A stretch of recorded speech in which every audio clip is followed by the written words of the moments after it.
Welcome back to the morning show here on Arise News. I'm Tundra Abiola. And I'm Biola Labi.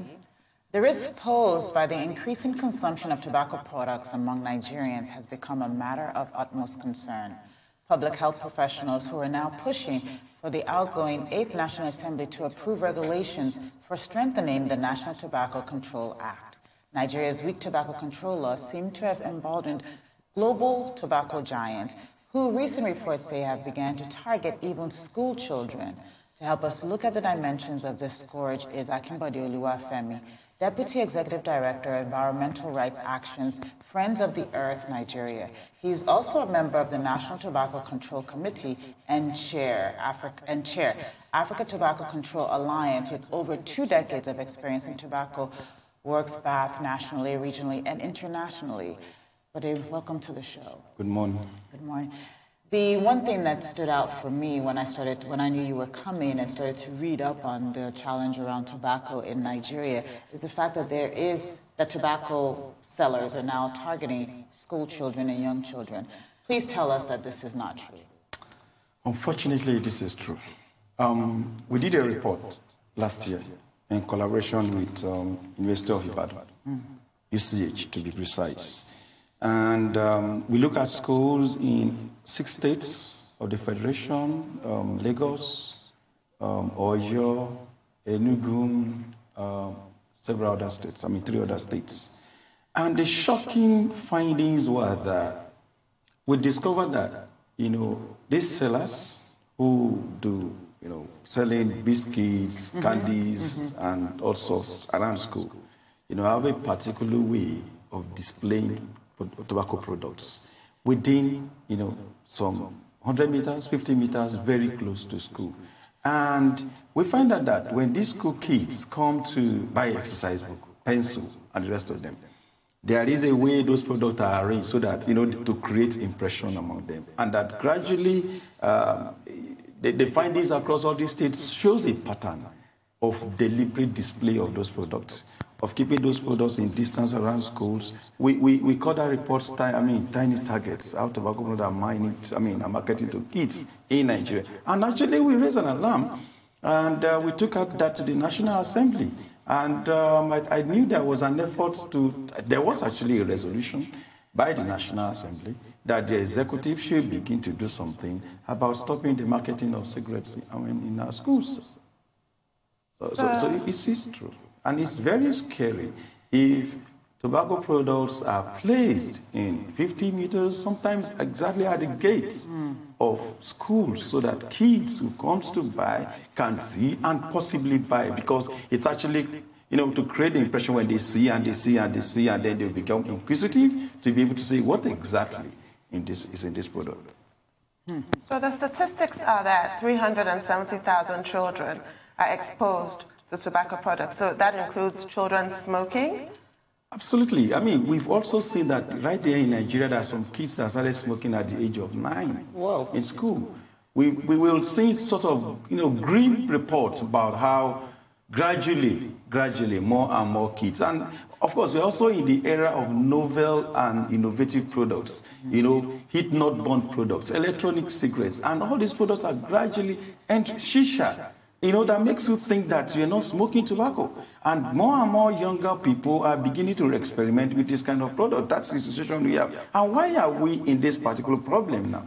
It is because the tobacco companies, the tobacco products are being widely regulated all around the world. There are taxes on them, there are lots of them. Some of them are paying hefty fines, close to $200 billion. In the United States of America. And then they needed to go to somewhere to recoup this money and pay back. And then they also needed new markets. They need to sell their products elsewhere in the world. And so where are they going to come to Africa? When you talk about Africa, you look at our population, 180 million, and still counting. That's Nigeria. Weak laws, badly enforced. Then we have the one that came up, established a plant in Ibadan. The world's biggest one has just entered Nigeria about 2-3 years ago. So they see this as a huge market for what they're losing across the world. Well, I mean, Africa has the youngest population. Nigeria has one of the youngest populations in the world. Asia is also another target that tobacco companies have been targeting because of the squeeze on the market in the Western world and also regulations in the West. Is there an alliance or a cooperation between developing countries to sort of stem this rapid move of tobacco companies into their world? As it were, the Framework Convention on Tobacco Control brought all of us together as countries around the world to be able to level up in terms of regulation. And you're absolutely correct. They were targeting Africa and they were targeting Asia. And I do have a friend in Asia that says, look, you know, tobacco was like a grave that was dug by someone. You know, the Americans saw it, they jumped into it. The Asians saw it, they looked at it, they saw the man that jumped into it, and they still jumped into it. Now they're struggling. There are laws. A lot of countries in Asia are making laws, stringent laws, to regulate tobacco products. But here we are in Africa, we are beside that grave. We're still looking. Now we're going to jump into it. And that's where the problem is. Now, the FCTC came as a WHO initiative, the first public health treaty, you know, basically to regulate sales, marketing of tobacco products around the world. Because tobacco companies have gone transnational, we also need transnational measures to be able to deal with them. And all countries around the world came together, Asia and Africa. Nigeria is a party to the FCTC. When you're a party to the FCTC, there are things that are required that you should do. You have to upgrade, as it were, your national law or to enact fresh national law that are compatible, that are in compliance with the FCTC, with the Framework Convention on Tobacco Control. And what are the key elements of the FCTC? It talks about the supply line, it talks about the consumption line. You know, how do you regulate supply? How do you also regulate how people smoke it? So you have a series of laws about, ban of advertisements, promotion and sponsorship. It talks about, issues like marketing to kids that we talked about, sales to minor, selling in packs of cigarettes, not selling in single sticks, talks about how governments can use taxes, talks about illicit trade, etc., etc. And so Nigeria, for instance, is expected to then enact a law that will be in compliance with the FCTC. And that's what countries around the world are doing. Nigeria invariably got a law in 2015. It was actually signed by the former President Goodluck Jonathan in May 27, 2015. But the enforcement has not been encouraging. I'm a member of the National Tobacco Control Committee representing civil society. Little is being done. About 2-3 years ago, the health minister said, okay, we're going to begin enforcement of key sections of this law. And as you said in your intro, there are sections of this law that needs regulation to give force, to keep bites, to give details about how the law will be regulated. That regulation is still currently at the National Assembly. So can you tell us a bit more about the regulation, about those clauses? Basically, there are areas that you need to, have details. Details like ban of smoking in public places. Mm-hmm. Okay, so what does that mean? Things like, issues like warning messages on cigarette packs, okay? When you look at cigarette packs in Nigeria, it gives you very lame kind of warning, Federal Ministry of Health wants that tobacco smokers are liable to die young, not visible, you can't read it. A lot of people are illiterate. Countries around the world are moving to pictograms. You have pictures of what tobacco can cause, the injuries can cause your health. And the most annoying thing for me as a Nigerian is that here we are, a plant in Ibadan, manufactures for the West African sub-region. Ghana will begin to enforce pictorials on their cigarette packs. Guess where those pictorials will be manufactured from? Ibadan. And the same company will tell us that it is impossible for them to put pictorials on cigarettes to be sold in Nigeria. I think it's an insult on us. It is a huge insult, because all over the world you have those graphic pictures. So we're moving and mounting pressure. Those are details that we talk about. It also addresses the issue of smoke-free public places. What exactly is going to be the public place? What percentage? How do you designate somewhere? Of course, we are even saying we want 100% smoke-free Nigeria. But under Governor Fashola, Lagos was declared a smoke-free public place state. How would you assess the implementation So of the that? point is also about enforcement. It was not only Fashola. We also work with Alhaji Modibo, you know, and I think in around 2008, to declare the federal capital smoke-free. It was huge event, okay? Now, after those declarations, you don't see the sequence of enforcement that you wanted. And I spoke about the National Tobacco Control Act. Passed in 2015, not every aspect of that law, requires the regulation. There are several aspects of that law that you don't even need to wait for the regulation. Fortunately, in December, we have the Consumer Protection Council that started picking the angle of sale to minor. That's very clear that sale of cigarette to persons below 18 is banned in Nigeria. Sale of cigarette, interestingly, in single sticks. You know how kids have access to cigarette because they can take 10 naira, 5 naira and get it. It is actually outlawed in Nigeria. But you don't see that kind of enforcement that would deter people, from committing, those infractions on the law. Can you give us an example of the consequences? Like, so if these are enforceable, because I read somewhere that some of these fines range between 200 naira and 1,000 naira. Actually, tell us more about. Tell us more. It ranges. First, as an advocate, we don't see smokers as the victim. The whole essence is not to. Actually, it's more like people that are selling to children. Exactly. It's more. So when you smoke, we have fines ranging from 200 naira to 5 million, depending on the actors. The law is comprehensive. It addresses a whole range of issues like advertising, or smoking in public places. So if you're an advertiser, for instance, or you're a broadcaster, for instance, and you filed the law, you don't expect a 1,000 naira fine, and so it graduates depending on the actors and whoever commits, the infraction of the law. And when you talk about compliance, one of the things I notice is from a broadcaster perspective, broadcasters are quite compliant. If you look at a lot of advertising, outdoor advertising across Nigeria, you won't see it. What you tend to see advertising of tobacco products is more in places where adults congregate. So when you look at the targeting of school children, how can those consequences be more on the people that are actually selling, and those people can be arrested? So absolutely, those are the issues we're trying to address in the regulation, right? And we're also trying to get the ministries of education involved, the principals of those schools, the headmasters of schools, to begin to know that it's about the future of our children and to be able to take proactive, measures to ensure that cigarettes are not actually sold around school or within schools.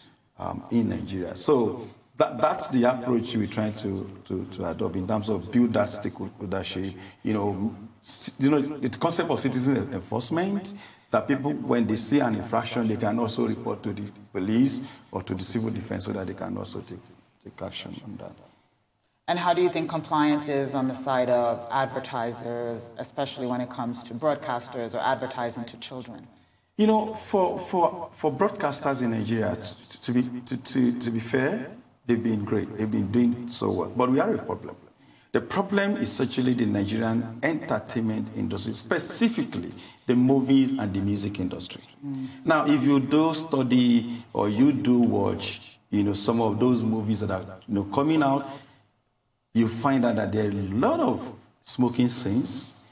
They are not being regulated. There is what we call product placement in advertising, entertainment, and stuff like that. People do smoke when they're not necessarily supposed to smoke. People who smoke, who hold cigarettes. So these are areas, the fine details that we're now trying to address. There is also the huge problem of the music industry. It appears now that there can't be any music video in Nigeria without somebody smoking shisha.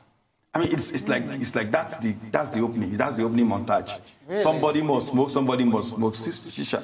So we are trying to also see how to address smoking in the entertainment industry. These guys are also role models. We've seen cases where some of the biggest acts that we have will go and say, "This is how I puff," and then put it on social media. We do know that there is indirect marketing of tobacco products through these role models that kids look up to, music stars, movie stars and the rest of them, and you see them smoking shisha, so you think that it's good.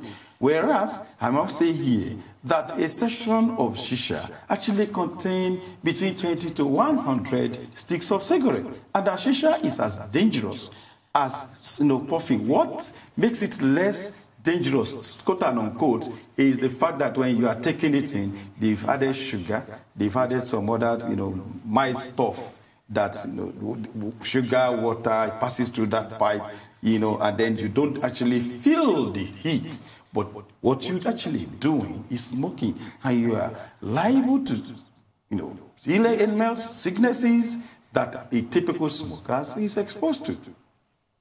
Let's look at the environmental impact of the consumption of tobacco and generally the whole tobacco industry. As an environmental activist, how do you assess that? You see, first is that for us, the group I belong to, when you talk about the environment, the biggest environmental resource is the human person. So you can talk about plants, you can talk about animals and the rest of them, but everything works together in synergy to also make us live a better life, for us to be able to breathe good air. So the first thing is tobacco harms the biggest environmental resource, which is the human being. That's number one. Settled. Number two is that from cultivation to smoking of cigarette, you are impacting on the environment. If you've ever gone to Kilgun area of Oyo State, that's where tobacco is cultivated in the southwest and Zaria up north. You find out that there's a process called curing tobacco. When you want to cure tobacco, you cut lots and tons of trees that you use to practically, like wood, to be able to fry, tobacco leaves, right? So that causes a lot of deforestation. When you are planting tobacco, you use a lot of chemicals, and even kids sometimes are used on these farms, and they have, they're exposed to some chemicals that can harm their health. Then you come back to the smoking itself in the cities. We have cities that are having problems now of cigarette stubs that are thrown everywhere, here and there. There is actually no regulation about how it can do. So in the whole tobacco smoking process, it harms the environment, and we are very concerned about that. When you take a look at the fact that entertainment industry has a huge role to play, and you look at the government, how do we synergize and create a conversation so that you can engage entertainers, especially people that are role models, that are smoking, that are young people, that have this huge influence on young people? How do you begin that conversation? And if it's an ongoing conversation, tell us about that. Okay, so we started something like this, like way back, probably around 2008, and we did a screening of about 10 Nigerian movies then. And then we made some media stuff about that. We spoke with a few, movie directors and the rest of them. But the most recent action we've done was to work in collaboration with some youths in Abuja, and we tried to appoint some of these as tobacco control ambassadors. I think about 4 of them, some big known names.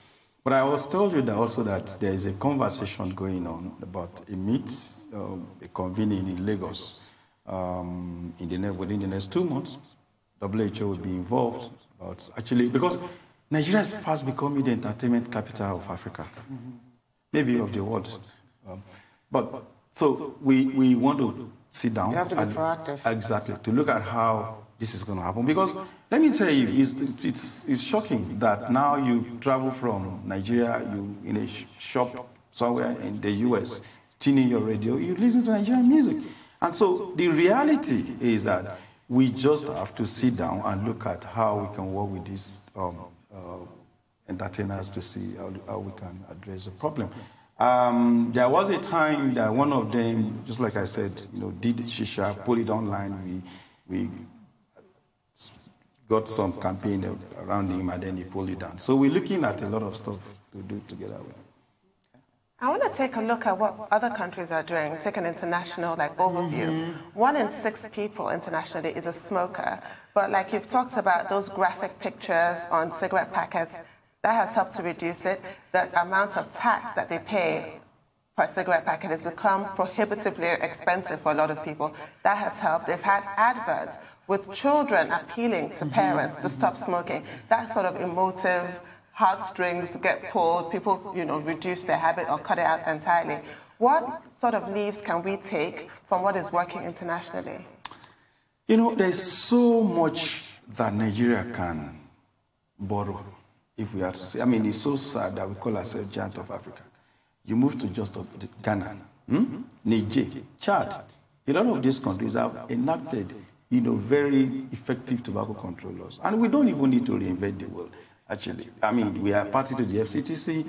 Nigeria just signed the illicit trade protocol. What we need to do is to begin to enforce them. But in terms of details, taxation, which you mentioned, is one huge measure that Nigeria needs to work on to be able to reduce smoking in Nigeria. A pack of cigarettes in Nigeria is still selling for 250 naira. That same pack, same brand, same flavor, same everything, when you go to UK, is £5. When you, in some cities in the US, it's $7 or 10, and you find that a huge part of that, are taxes. And so government is saying, we don't have money to fund universal health coverage. We don't have money for this, we don't have money for that. But the sad story about our taxation regime is the one that actually taxes what you and I need and leave those things that we don't need. How? Every time, we have to remove subsidy on fuel. We have to remove subsidy on that. There's a huge subsidy on inverters and, huge taxes on inverters and solar panels. But we don't need tobacco. And taxes on tobacco product is just like abysmal 17%. Whereas the minimum recommended by WHO is over 80%. So we have huge gap for the Nigerian government to wake up. And so the government, the tobacco company will continue telling you that, look, if you increase taxes, it's going to fuel smuggling.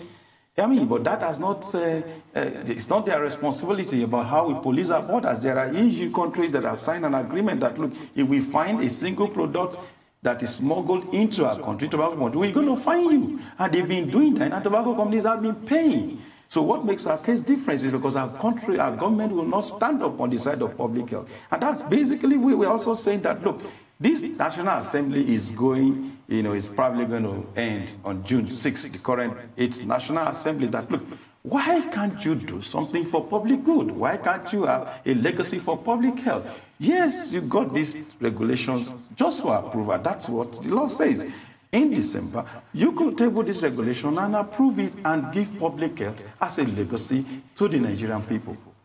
Because it is an investment in public health. Absolutely. We always think of it as, what was budgeted in the budget presented by the President and National Assembly. But measures like this are part of an investment into public health. That is it. Yeah. Look, you've got to make just a pronouncement on the regulation, and then, boom, it's become laws. And the companies are bound to follow it. And then we have better, there is an increasing rate of cancer in Nigeria. I'm not sure whether you're following the trend. So many, we just discovered these days that cancer is becoming a bigger problem in Nigeria. How many cancer centers do we have? So many Nigerians are dying of respiratory issues. So many cases of infertility, things we don't hear before, because there are changes in lifestyle, things we consume. And so, that we consume, that we don't need to consume, it is the responsibility of the government to put appropriate laws that reduces, people engaging in such unhealthy lifestyles. And then, coming back to the issue of taxation, is that when you tax, it's a win-win for the government. Your revenue will shoot up, yet you'll still be able to protect your citizens. And then, mind you, that oftentimes also the government spend money on, diseases and deaths incurred, exposed to by the citizens, as well as in, lost man are, a healthy nation, it's because of a healthy people. So when you are not healthy, you are not productive, you are not giving your best to the system, you are not contributing your best to the economy. So absolutely, the nation also will suffer economically.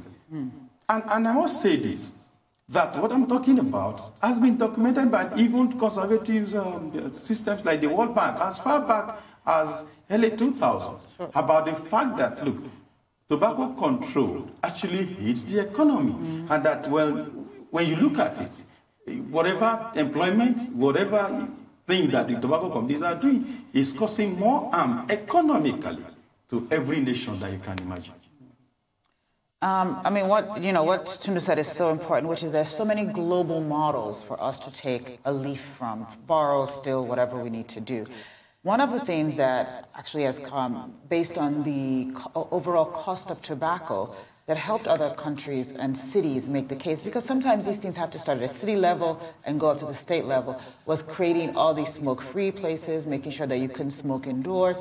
The other part of this is also, too, when you have people that do smoke, what type of programs are available for people to stop smoking? How do we access those programs to the health system? Does Nigeria's health system actually provide for smoking cessation programs? Very good. We actually do not have, to the best of my knowledge, government-initiated smoking cessation programs in Nigeria. I do know that there are hospitals that do offer smoking cessation. But as way back as 2007 that we started engaging the ministry, we came out with a very innovative, cost-effective system that, look, one of the things that we notice is that almost at least 7 to 10 Nigerians, about 70%, visit a physician each year, at least once. And a part of the question your physician is supposed to ask you is, do you smoke? If you smoke, please stop. I mean, that's some level of counseling. And I think that's some steps that is cost-effective, doesn't cost anything. It's for them from the ministry to be able to donate that to the state level, and the state level to be able to preach that to the local level and stuff like that. Having said that, at the level of concrete programming, the ministry last year, started now looking at how do we start cessation centers in Nigeria. But has the government included it in the basic health questions? They started talking about it. Okay. I'm not sure whether it's included in this year's budget, but I know there was a meeting and they're looking at how to start that in Nigeria. But cessation programming is also expensive. Some of us who have idea of what it costs to buy a Nicorette, for instance. These are extremely expensive drugs. So we're saying, look, before we jump into the grave and we begin to look for funds for cessation programs, why not put in place laws that reduces access, that reduces how people, take up smoking, that makes tobacco expensive so that our kids and our young ones will not be able to buy. Well, thank you so much. I think that this one gives us all room for pause, and I hope that we can all... Is there anything that we can all do just on a daily basis to also, stem the scourge of... I think number one is don't smoke. Number two, tell your friends and loved ones not to smoke. And I think we're also looking at citizens' enforcement. When you see people smoking where they're not supposed to smoke, when you see people, selling cigarettes to kids, to youths, when you go to your kids' school, please look at that woman by the gates selling candies and the rest of them, whether there are cigarettes there. I think this enforcement starts from all of us as Nigerians, so that we can wake up our government to do what they need to do. All right. Well, thank you so much for being here today. It's time now for a short break.